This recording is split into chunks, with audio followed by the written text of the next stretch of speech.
Hello YouTube మిత్రులారా, మీరందరూ ఎలా ఉన్నారు? మీరందరూ బాగున్నారనే అనుకుంటున్నాను. నేను కూడా చాలా అంటే చాలా బాగున్నాను. ముందుగా వీడియో ఓపెన్ చేసిన నా యూట్యూబ్ మిత్రులందరికీ నా హృదయపూర్వక ధన్యవాదాలు. అయితే మీరందరూ వీడియోస్ చూస్తున్నందుకు నాకు చాలా సంతోషంగా ఉంది. కానీ బాధాకరమైన విషయం ఏమిటి అంటే, దయచేసి వీడియోకు ఒక లైక్ చేసి మీ అభిప్రాయాన్ని కమెంట్ల ద్వారా తెలియచేయండి. అలాగే మీరు కనుక రియల్ గోస్ట్ని ఎక్స్పీరియన్స్ అవ్వాలి అంటే ఈ వీడియోని పూర్తిగా చూడండి. అయితే ఇక ఏమాత్రం ఆలస్యం లేకుండా వెళ్ళిపోదాం మన ఇవాల్టి దెయ్యాల కొంపలోనికి. ఒక చిన్న పట్టణం మంచున సాయంకాలం ఎరుపు కాంతిలో మెరిసిపోతున్న పొలాల మధ్య ఒక అమ్మాయి నివసించేది. ఆ అమ్మాయి పేరు శివాంజలి. అందం, గుణం రెండింటికి ప్రతిరూపం. ఆమెను చూసిన వాళ్ళందరూ దేవతలా పొగిడేవారు. కానీ ఆమె హృదయం మాత్రం ఎప్పుడూ వంశీ అనే కుర్రాడి వైపు ఆకర్షితమయ్యేది.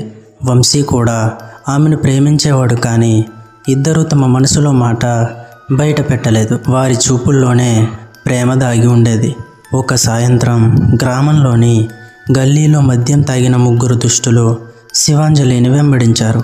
ఆమె వారిని తప్పించుకోవాలని ఎంత పరిగెత్తినా వారు రాక్షసుల్లా వెంబడించారు. చివరికి పంట పొలాల దగ్గర పట్టుకొని అమానుషంగా చంపేశారు. ఆమె కేకలు వేసినా ఎవరికి వినపడలేదు. ఆ దుష్టులు ఆమె శరీరాన్ని రాత్రికి రాత్రి తగలబెట్టి ఎవరికీ తెలియకుండా మాయం చేశారు. ఆ గ్రామంలో శివాంజలి ఎప్పుడూ కనిపించలేదనేలా నిశ్శబ్దం ఏర్పడింది. వంశీ ఆ సంఘటన తెలిసినా దారుణంగా కుంగిపోయాడు. అతను రోజులో పొలాల దగ్గర తిరుగుతూ శివాంజలి పేరు జపిస్తూ కళ్ళల్లో నీళ్లతో మునిగిపోయేవాడు. అతని ప్రేమ అగ్ని క్రమంగా కోపంగా మారింది. ఒకరోజు రాత్రి కలలో శివాంజలి రక్తంతో తడిసిన రూపంలో అతని ముందు ప్రత్యక్షమైంది. వంశీ, నా ఆత్మ రక్తం కోసం తపిస్తోంది. నన్ను చంపిన వారిని శిక్షించాలి. నువ్వే నా ఆయుధం కావాలి అని భయానక స్వరంతో చెప్పింది. అతనికి మొదట ఇది కళ అనిపించింది. కానీ మరుసటి రోజు కూడా అదే రూపం ప్రత్యక్షమైంది. శివాంజలి ముఖం పగిలిపోయి కళ్ళు రక్తంతో నిండిపోయి జుట్టు అల్లకల్లోలంగా ప్రవహిస్తోంది. ఆమె చేతుల్లో మంత్రాల నల్ల పుస్తకం కనిపించింది. ఈ బ్లాక్ మ్యాజిక్ నేర్చుకో వంశీ, నా ఆత్మ నీలోకి చేరుతుంది. మనిద్దరం కలిసి వాళ్ళ రక్తాన్ని తాగుదామని చెప్పింది. వంశీకి మొదట భయం వేసింది. కానీ తన ప్రేమికురాలి ఆత్మ బాధను చూసి అతను కఠినుడయ్యాడు. రాత్రిల్లో సమాధుల వద్ద కూర్చొని శివాంజలి ఇచ్చిన మంత్రాలు జపించడం మొదలుపెట్టాడు. క్రమంగా అతని కళ్ళల్లో రక్తపు ఎరుపు వెలిగింది. అతని శరీరం అంతా నల్ల మంటలతో కప్పబడి వెనకాల శివాంజలి ఆత్మ అతనిలో కలిసిపోయింది. ఒక రాత్రి ఆ ముగ్గురు దుష్టులలో మొదటివాడు దగ్గరికి వంశీ వెళ్ళాడు. ఆ వ్యక్తి మత్తులో కూర్చుని నవ్వుతున్నాడు. అకస్మాత్తుగా గాలి చల్లబడింది. చుట్టూ నల్ల పక్షులు కేకలు వేస్తూ తిరిగాయి.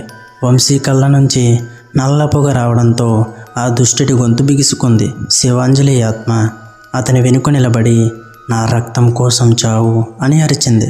ఆ వ్యక్తి శరీరం చీలిపోయి నల్ల రక్తం నేలపై చిందర వందరయ్యింది. రెండో దుష్టుడు పొలాల మధ్య ఒంటరిగా నిద్రిస్తున్నాడు. వంశీ ఆ పొలాల్లోకి వెళ్ళగానే గడ్డి మంటల్లోకి మారిపోయింది. ఆ వ్యక్తి లేచి పరిగెత్తడానికి ప్రయత్నించగా శివాంజలి ఆత్మ అతని కాళ్ళను పట్టుకుంది. అతని శరీరం అగ్నిలో కాలిపోయి కేకలతో చీలిపోయింది. రాత్రంతా ఆ కేకలు వినిపించాయి. కానీ ఎవ్వరూ బయటికి రాలేదు. మిగిలింది చివరి దుష్టుడు మాత్రమే. అతడు ఎక్కువ భయపడుతూ ఒక మంత్రగాడిని ఆశ్రయించాడు. ఆ మంత్రగాడు అతనికి రక్షణ కోసం బూడిద, నల్ల నూలు ఇచ్చాడు. కానీ శివాంజలి ఆత్మ బ్లాక్ మ్యాజిక్లో మరింత శక్తివంతమైంది. వంశీ శరీరంలో ఆమె ఆత్మ కలిసిన క్షణం ఆ రక్షణ మంత్రాలన్నీ చల్లచెదురయ్యాయి. ఒకరోజు రాత్రి ఆ దుష్టుడు ఇంట్లో దీపాలు ఆర్పేసుకుని దాక్కున్నాడు. కానీ అతను కిటికీ దగ్గర చూసినప్పుడు వంశీ రక్తంతో నిండిన ముఖంతో నిలబడి ఉన్నాడు. వెనుక శివాంజలి ఆత్మ రక్తం కారుతున్న కళ్ళతో కేకలు వేసింది. అకస్మాత్తుగా ఆ ఇంటి గోడలు రక్తంతో కారాయి. ఆ దుష్టుడి శరీరం లోపల నుంచి పేలిపడి ముక్కలైపోయింది. వంశీ పూర్తిగా శివాంజలి ఆత్మలో కలిసిపోయాడు. ఆయనలో ఇప్పుడు ప్రేమికుడు లేడు. ప్రతీకార రూపం మాత్రమే ఉంది. గ్రామంలో ఎవరైనా మద్యం తాగితే శివాంజలి ఆత్మ వారిని వెంటాడేది. చీకటిలో వారి కళ్ళల్లో రక్తపు నీరు చేరి వారు ఒక్కొక్కరిగా రహస్యంగా అదృశ్యమవుతూ పోయారు. గ్రామంలో ఒక భయంకర వాతావరణం ఏర్పడింది. ఎవ్వరూ రాత్రులు బయటికి రావడం మానేశారు. సమాధుల దగ్గర నుంచి ఆడపిల్లల కేకలు వినిపించేవి. ఆ కేకలు విన్న వాళ్లకు రక్తం వాంతులు అయ్యి చనిపోతుండేవారు. ప్రజలు శివాంజలి ఆత్మ ప్రతీకారం ఇంకా తీరలేదు అని భయపడుతూ పూజలు మొదలుపెట్టారు. ఒక పెద్ద పూజారి ఆ గ్రామానికి వచ్చి వంశీని శాంతింపజేయడానికి ప్రయత్నించాడు. కానీ వంశీ లోపల శివాంజలి ఆత్మ కేకలు వేస్తూ, నా ప్రేమ చనిపోయింది, నా రక్తం మిగిలింది, ప్రతీకారం మాత్రమే నా జీవితం అని గర్జించింది.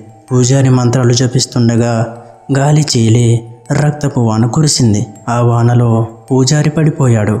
గ్రామం మొత్తానికి భయం మరింత పెరిగింది.